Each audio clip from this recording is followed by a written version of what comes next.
The Alpine A390 is the first electric SUV that France's most famous sports car maker has ever built.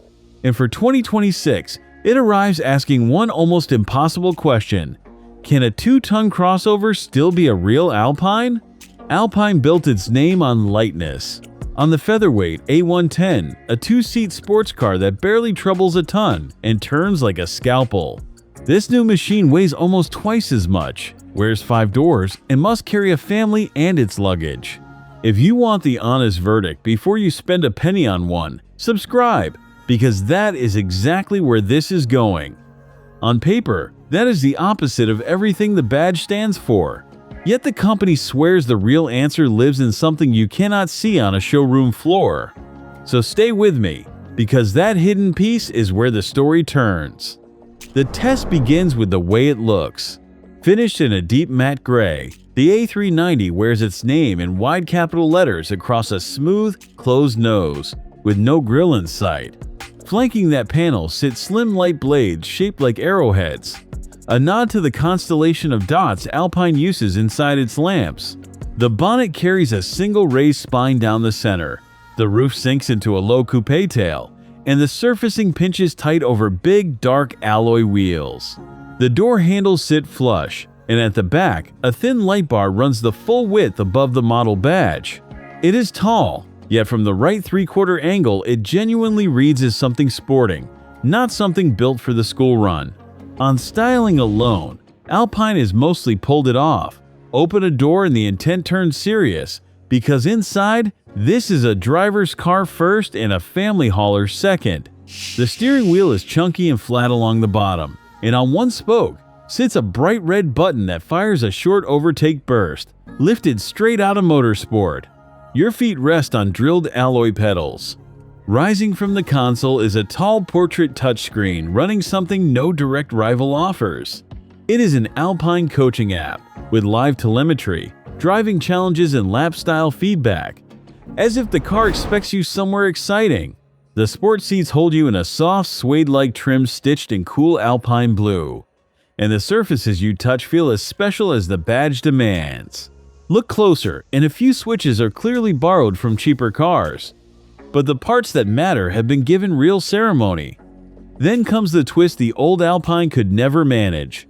Lift the tailgate, and there is a proper square load bay of 532 liters. Enough for a big weekly shop and a folded pushchair with room to spare. There is honest space for adults in the back, and a small second boot up front for your cables.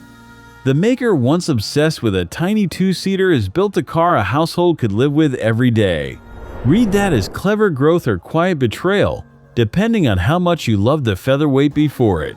Either way, the usefulness is real, because a number is coming that will test how badly you want this badge. Now for the hidden piece I promised, the thing no showroom light can reveal. Underneath the styling, the hardware is genuinely bespoke. This car runs 3 electric motors, 1 at the front and 2 at the rear, and each rear wheel is driven on its own. That lets it shuffle power side to side across the back axle, pulling itself into a corner the way a light sports car would. There is none of the plowing wide you would expect from something this heavy.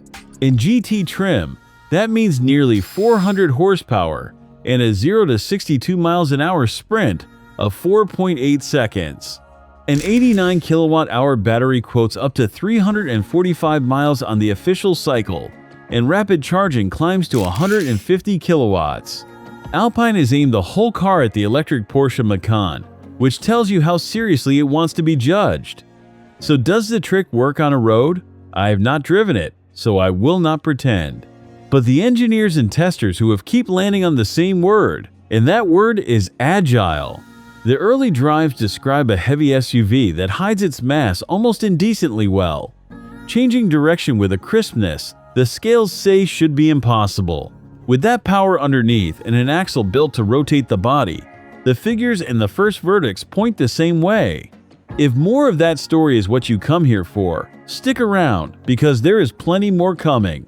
Before we reach the money, live with this car for a week in your head. That headline 345-mile figure is the best-case laboratory result. Independent testers driving the GT normally are seeing closer to 220 miles on the motorway and around 270 if you drive gently. That is competitive rather than class-leading for the money. Charging is the bigger asterisk. 150 kilowatt peak means a 10 to 80% top-up in a little over half an hour, about the length of a coffee and a sandwich. That is workable, though slower than the Porsche chases. Home charging runs to 11 kilowatts, or 22 as an option, and it can even push power back out to run tools or a kettle. Warranty is a standard 3 years and 60,000 miles, and the dealer network is still young and thin, which at this level is worth weighing before you commit. So who else is fighting for the same buyer?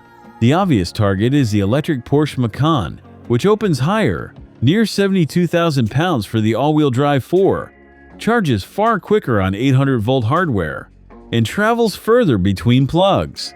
Below it waits the value crowd. A Kia EV6 GT hands you well over 600 horsepower for a shade under 60,000 pounds.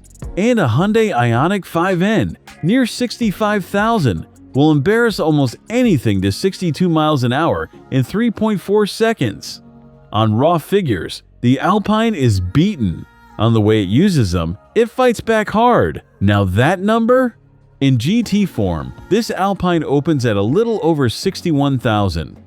Above it, a Premier Edition launch car asks 65,000 and adds the faster home charging as standard. The range-topping GTS climbs to 69,000 for 463 horsepower and a sharper 3.9-second sprint. For most buyers, the entry GT is the sweet spot because the torque vectoring that defines the whole car is fitted right across the range. The bigger outputs above it are thrills you will rarely unlock on a public road. The cheapest version here is also the cleverest one to buy. Here is the part Alpine would rather you skated past. 61,000 pounds is genuine Porsche Macan money for a badge that, until recently, sat only on a tiny sports car few had driven. Dig beneath the motorsport talk, and this fastback shares its underlying platform with humble family electric cars like the Renault Scenic and the Nissan Ariya. Purists will bristle at both facts. But that objection misses what this company has always done best. The original A110 borrowed its parts from ordinary Renaults too, and the magic was never in the parts, but in what Alpine did with them. That triple-motor rear axle, hand-assembled in Dieppe, is the proof. So, the verdict. If you want one, buy the entry GT. For just over 61 grand, it hands you the whole idea, the clever axle and the design, with nothing important missing. Skip it if your weeks are mostly long motorway hauls, where the real-world range and the slower charging both trail the Macan it chases. Cross-shop it against that electric Porsche above all, and the results, laid out on screen, tell the real story. The Alpine loses on paper and wins on character. Weigh all 8 scores together: the design, the cabin, the tech, the space, the powertrain, the efficiency, the value, and the X factor, and it lands at 7.6 on the AUTO TV score. And if this hidden axle magic has hooked you, the car that opened Alpine's electric chapter is the little A290 hot hatch. Our review of it is ready and waiting right after this.